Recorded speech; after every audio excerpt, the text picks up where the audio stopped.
Hello, everyone. Welcome to another episode of Cybersecurity Weekly. I'm Fred Cobb, and today's guest is Chad Waddell. Chad is Senior Security Architect here at Info Systems. Chad, today we're going to be talking about, not necessarily getting into anything too technical, but really talk about a much-needed thought process and methodology around creating a culture of cybersecurity in your particular business. This is one of the things where I see a lot of companies struggle. Particularly companies that never have really adopted a mindset of we need to be more secure. Right. And it can range from small to large companies. I worked with some Fortune 500 companies, even Fortune 200 companies that, as they have over the years tried to get into a more secure state, it really is a paradigm shift. And there's a lot of pain, a lot of suffering, just getting people thinking that they need to be more secure and taking the right steps to make that happen in the environment.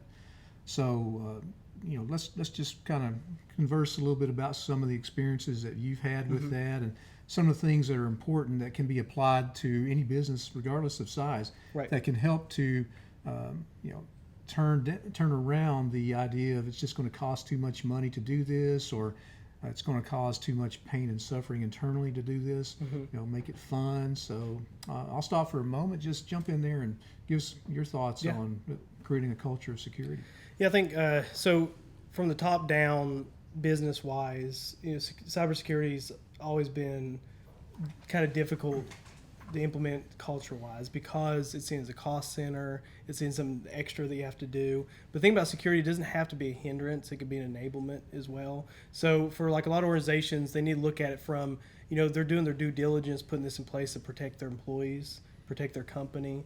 And it's really a culture of educating those users about the importance of cybersecurity and also how it affects every aspect of their life. And I think that's critical because some organizations, they do really adopt it for their business, which is important, but a lot of times employees will see that as, this is kind of the boring training or security information for my job. But in reality, it's something that you can use at home with your family, your friends, at school. So building a culture of security is really building just a culture of security for everyone in every aspect of their life. Is that you're basically saying, hey, we want to make sure that our company, our employees are informed about this. They see the importance of it. They see what it can do for them and for the company. And I think that's critical is showing extra value out of it, as opposed to just being another training thing or just another initiative that the organization may have taken on that not all employees necessarily share the same enthusiasm.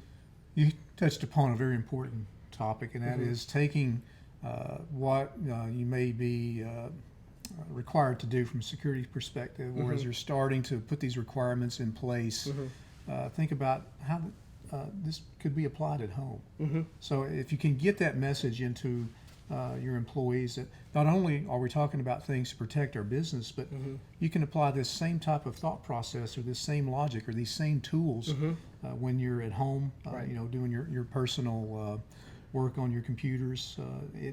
It can really go a long way in helping to get things implemented faster. Right. And one thing that I've seen that's a regular obstacle, I see this more than I would like to, certainly, is you could take the C-suite of an organization.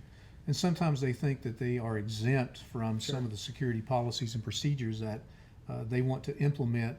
They say, well, that is great for the folks below, but at C-suite level, we are, exempt from doing some of these things. Why is that a problem?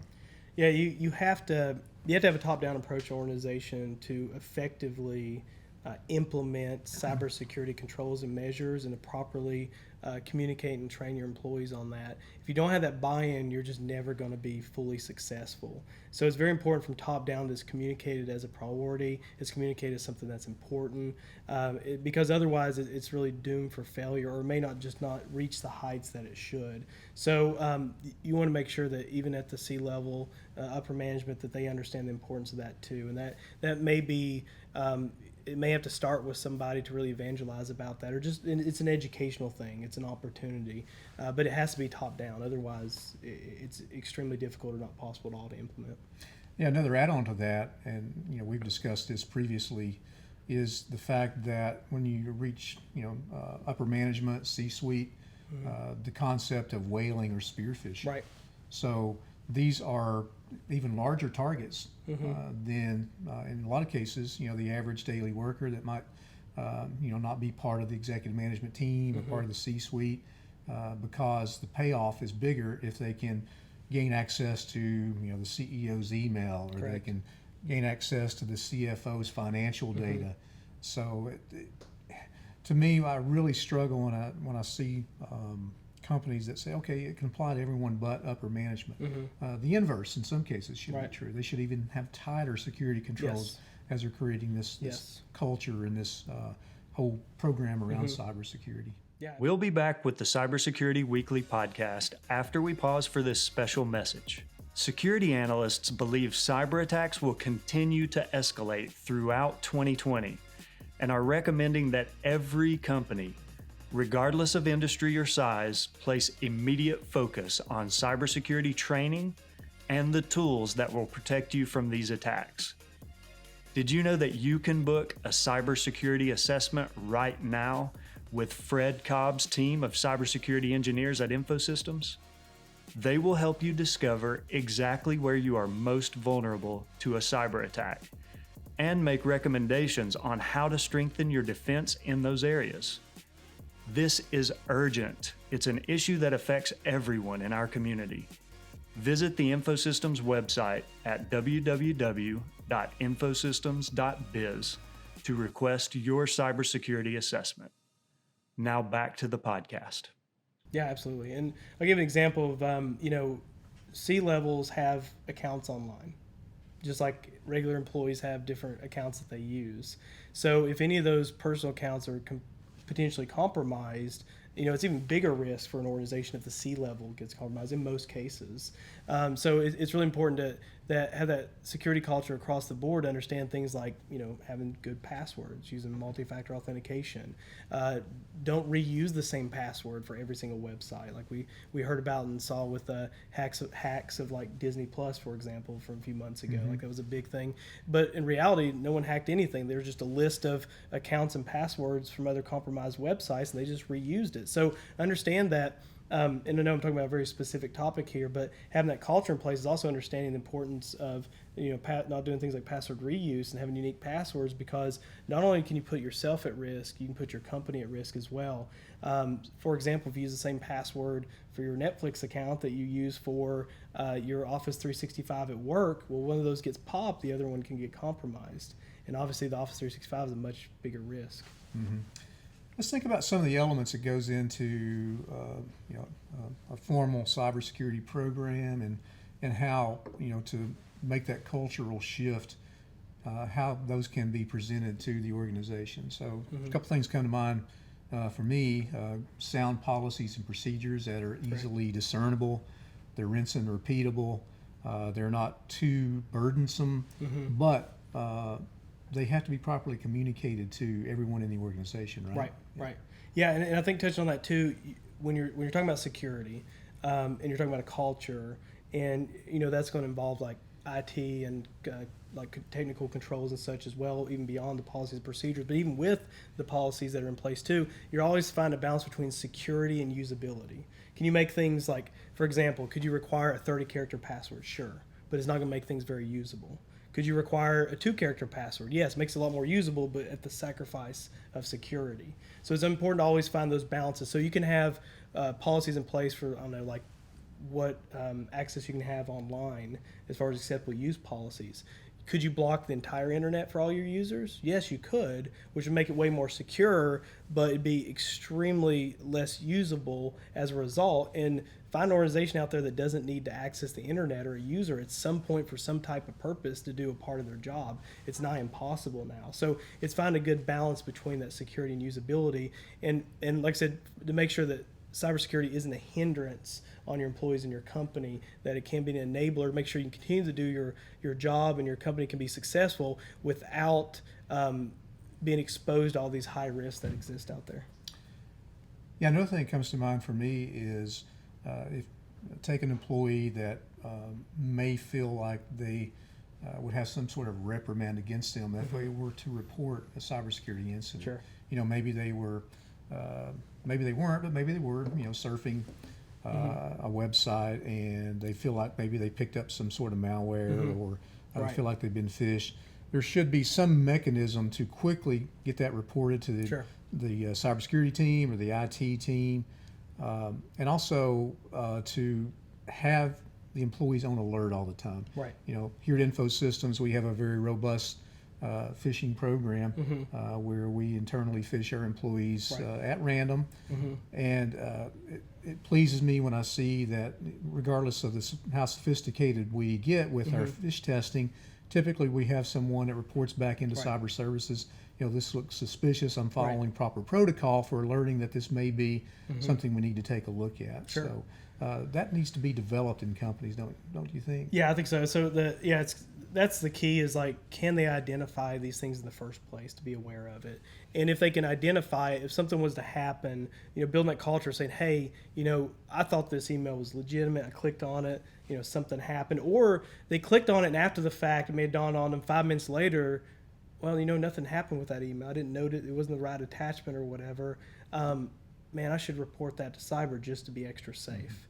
And I think it's important to build that culture, to encourage that type of feedback and that, you know, there's that communication on, because no matter how many security layers you have in place, how many technologies and policies and everything you have in place, there's still vulnerabilities, there's still risks, there's things that can still happen.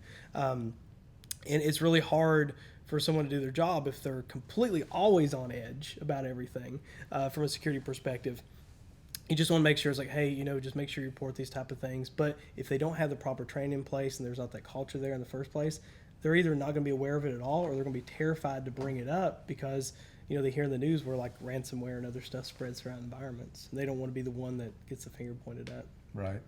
I think you know, let's touch on real briefly, you know, the training needs. It's important to have some sort of regimen around training. I mentioned it just moments ago about phishing, and you know, if we have someone that falls for one of our phishing campaigns, they're immediately directed out to refresher training. Right. So it's important to have a mechanism in place to provide refresher training. Something like Know Before, which we widely promote, is a great way to do that. There are some compliance requirements if you work in a hospital, as an example, or you work in a retail merchant, as an example. You're required to have specific training around how to handle protected health information. That should be part of your cyber program, or how to handle payment card transactions and keep credit card numbers safe. Right. But even in those industries where you don't have a mandate such as PCI for payments or HIPAA for health information, you have to realize that you still have intellectual knowledge. You still have the idea of something could disrupt business flow that would cost you money. So developing this cybersecurity culture and this cybersecurity program is paramount. Oh yeah, absolutely. Yeah, and I think it's key that like when employees start understanding the importance of it. Now, granted, I think most people are more aware of cybersecurity threats and risks out there because of the news, because they hear about all these incidents that happen. But I think is when they see the importance of it for an organization and protecting themselves, protecting the company they work for, and also protecting their friends and family as a result of learning about these things and spreading that type of culture.